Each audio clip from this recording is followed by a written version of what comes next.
shows me that any company, including large company startups, can embrace this innovative and nimble thinking.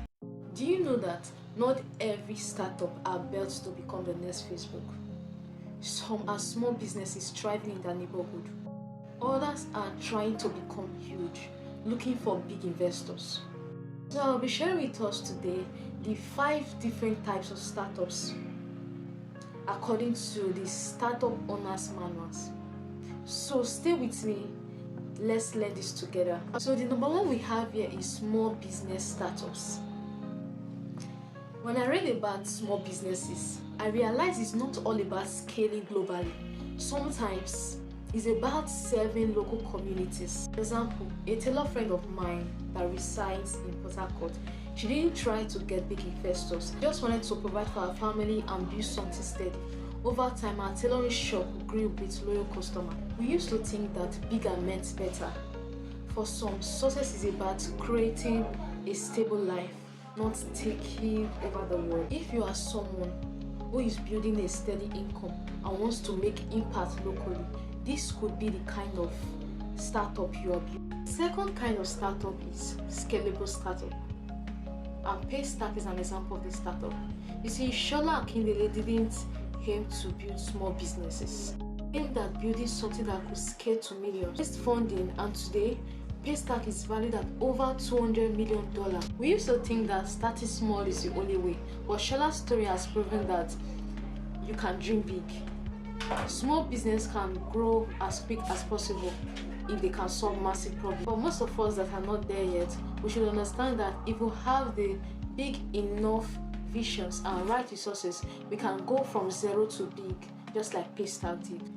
So the Buyable Startups, these are companies, they are small businesses that have been acquired by larger companies. So there was a young developer who built a small app for students to manage their timetables. Though it wasn't world changing, but it solved a specific problem. So later on, a bigger health tech saw the value and bought this app. So it's possible to build something small and sell it off, even if you're not trying to scale it to a global company. So the 4th kind of startup is large company startup. And a good example of this large company startup is Google. You see, Google didn't just start Gmail as a new feature, but they started Gmail as a new startup project. They gave it the freedom to develop and grow inside Google, just like how small startups would do. So these different kind of startups, even the large company startups, need such kind of mindset to stay innovative and competitive.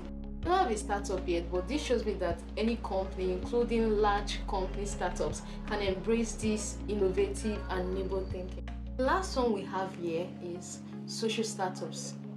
So social startups, they aim to solve social or environmental problems, not necessarily to make money. So in Nigeria, once built a mobile app that connects volunteers to orphanages and to some schools. You see, he didn't really earn much, but his whole aim was to help the society, to help the orphanage, and also help schools. So if you are driven more by purpose more than profits, you might be a social entrepreneur.